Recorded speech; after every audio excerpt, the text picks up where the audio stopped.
It's time now for the West Holmes Knights Football Weekly Preview Show, brought to you by Village Motors in Millersburg. This week's Knights Football Weekly Preview Show brought to you by Village Motors in Millersburg. I'm Matt Quay alongside Mike Kinsey. West Holmes pulling out a nail-biter in a 28-21 playoff victory on Friday night over Idioto in Chillicothe. And Mike took a big defensive stand at the end of the game to get that win. It was a great win, and I'll tell you what, these boys sure do make the game exciting. You know, just when you think you got it put away, something happens. But, hey, they came out on top, and that's what a good team does. No question about that. Really all offense in that first half, but the defense really showed up in the second half of play. Yeah, you know, I'd mentioned last week, I feel like we might be playing our best ball of the year right now, and that's the key to tournament time. Who's ever playing the best at the end of the season, and, hopefully we can win a few more games. A lot of guys stepped up in the game. You always need a big playmaker to make some plays, and Brock Gallion is certainly a guy, a couple of interceptions, had that 58-yard touchdown grab, and made some big-time plays for the West Holmes team. He sure did. Now, he's the individual I was thinking about, but brought tears to my eyes, joy and tears on one play when he intercepted and then fumbled it. I was thinking about peaks and valleys, but we came out on top, and that's what I mean. They sure do make the game exciting. They certainly do. West Holmes, our 12th playoff victory in the past 5 seasons. With more, let's go out to Knight Stadium with Jake Seidel and head coach Keaton Lepla. Thanks, Matt. Here with West Holmes head coach Keaton Lepla, and Coach will just start out a long drive down to Unioto to start the playoffs, but you guys got off the bus ready to play and able to come out with the win. Yeah, it speaks to our kids, our coaching staff, this entire program. I don't think people realize how hard that is to do. We got, combined, we had a 3-hour, 3-hour bus ride, then to go to their home field, playing as the 13 seed, and as coaches, we don't realize how big of a deal it is, but, it makes you, proud as you can be of those kids for being able to step up, face that, adversity, come out, and, it wasn't the perfect game, but it doesn't have to be a perfect game in the playoffs. It's a win, and it's huge for our kids. It's huge for our program, and it's a huge momentum boost being able to get a win in the situation we were in.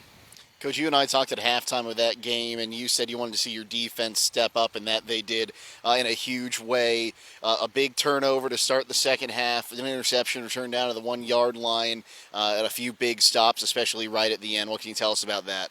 Yeah, there were some things schematically, that we changed up, but I think the biggest thing is our kids really took that to heart. The message at halftime was, we got to establish a line of scrimmage on defense. We have to play a lot more physical. We were playing passive. We were thinking too much. We were waiting for something bad to happen instead of just going out and making that play. So, that's all our kids coming out in the second half and really, buying into that message, buying into what we've been defensively, and having the confidence to understand that they can do it, they can create game-changing plays, and they can win a game for us. And because you're able to do it in both facets on offense, with the rushing attack in, you had the passing attack going. What can you tell us about what you saw on the offensive side of the ball? Yeah, we've been talking. Me and you have been talking all year. We got to start fast. And on Friday, our offense started really fast, and they continued throughout that first half. And there's not a lot of things that you can point to in the first half and say, man, we should have done this better offensively. We could have done this. It's pretty well executed. Scored on every possession we had. Weren't able to get in the end zone late, but to put up 21 points in the first half was a huge deal for us. We were firing on all cylinders, and then I think in the second half we got a little bit big play happy. I think we weren't patient. In continuing, first half we did a good job of taking what the defense gave us, getting the ball to our playmakers and letting them do the rest.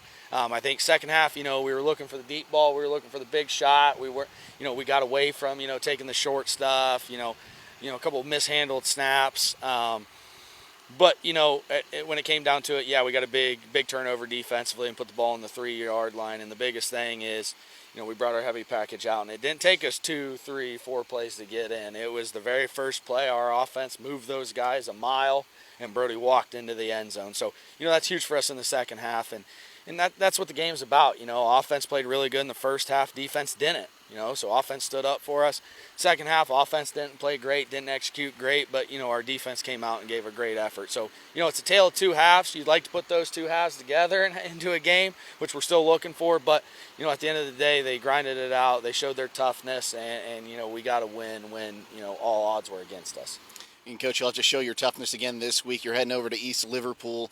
Not as long as a bus ride, but again, you're going to have to get off the bus ready to go. Yeah, road warrior mentality, right? On the road, going to somebody else's house. Another long drive. So, our kids are, we're built for it now. We've been through it. We've been through the worst possible situation you could as far as drive time and itinerary and all that.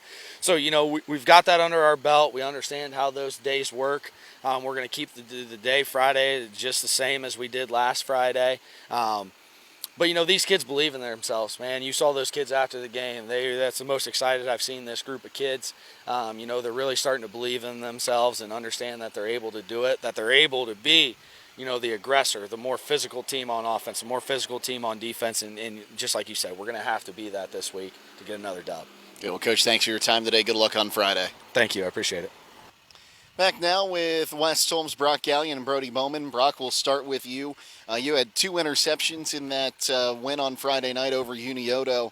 Just tell us a little bit about the first one you're able to return all the way down to the 1.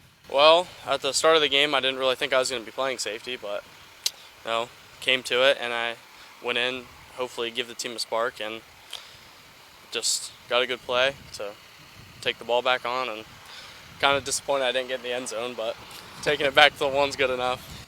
And Brody, we'll go with you now. You were able to punch it in after that interception. Coach said really the offensive line was just like bulldozers out there to help you get in. What can you tell us about that play? Yeah, that play was all the O-line. All I did was get the ball, and I just saw the hole. It was perfect blocking by the O-line. So we'll start with you again with this one, Brody. Able to go down, long bus ride, play against a Unioto squad that came in 9-1 and upset them on their home field. What does that mean to you in particular? It feels great, just having that momentum going into this week, and it's just a great feeling knowing you got the upset at their home stadium. Brock, kind of that same thing for you now. What it mean to be able to get in there and get that W and keep your season alive? Yeah, it was a really long day, leaving the school at about 12:30, getting back at about 12:30, but we all did our part, got down there, and we all believed that we could do it because we knew that we might not have had the best record that we wanted, but we knew getting in the playoffs we could be dangerous if we played to our full potential. Brock, you're going to take another bus ride to go to East Liverpool on Friday. What are you guys doing to get ready?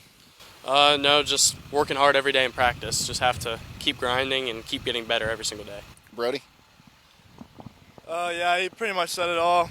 Just getting better out here, going through all our formations, and just making sure we're all locked in for Friday night. Okay, well, guys, thanks for your time. Good luck on Friday night. Thank you. Thank you. We'll send it back to Matt Croy at Village Motors. All right, Jake, thank you. Alongside Mike Kinsey once again. And, Mike, it is November. Snow's not around the corner here. What do you have here at Village Motors? We've got a lot. We've been talking about supplier pricing here. We still have that going on. We have a really good inventory. So, if you're waiting to do something, now's the time to do it. Like you said, winter's time's coming, cold weather. At least bring it in and let us service your vehicle to make sure you're maintained for the winter months. Stop by and check out selection. That's Village Motors on Worcester Road in Millersburg on the web, villagemotorsinc.com. West Holmes comes in with a record of 6-5 now. They've won 2 in a row, now 12-4 in playoff games over the past 5 seasons and trying to get to the regional semifinals for a 5th consecutive year. They're taking on East Liverpool. The Potters come in with a record of 7-4. They won 6 straight. Of course, they had the wild 41-40 victory at Columbus East last Friday night, a game where they were down 22-12 at halftime, came back, tied it up at 34 late in the fourth quarter. Their quarterback, Gabe Wright, had a 2-yard touchdown run late in the fourth, allowed them to kind of hold off East to get that 1-point victory, 41-40. Gabe Wright, incidentally, their quarterback, just under 400 yards of total offense in that game, had 5 touchdowns in that game as well. And for East Liverpool, that was their first playoff win since the 2020 seasons. They also have the most wins in the season since their 2010 year when they went 9-3 that season, alongside Mike Kinsey once again. And Mike, West Holmes on the road again for a playoff game. This night's team seems like they're on the mission right now. We are, and we talked before. We do have traditions, just like you had mentioned. That team has their best season. But we play a tough schedule, and I think that showed last week when we went in and beat a higher seed. And I thought we played pretty well, and I look for that to happen again this week. Again, I think if we play our game, we'll be coming out victorious. I'll say, Mike, you expect a tough game. It's a playoff game. That's what it's supposed to be. This team's not going to back down from that. No, and every week it gets tougher and tougher and tougher. The first week kind of watered down a little bit. But every week you get in, it's going to get tougher and tougher, and you're going to go up against the good teams. Should be a lot of fun. We'll have all the action, of course, on WKLM. Don't miss it, as we'll be video live streaming that contest on the WKLM YouTube page, courtesy of our partnership with Claxon Communications. Our hometown football Friday night pregame show begins at 6 p.m. Kickoff is at 7 o'clock. Of course, we'll also be on FM 95.3 and WKLM-FM.com. For Mike Kinsey, I'm Mac Roy. Special thanks to Jake Seidel, Keaton Leplaw, along with Brody Bowman and Brock Gallion. And that's been this week's Knights Football Weekly Preview Show, brought to you by Village Motors in Millersburg.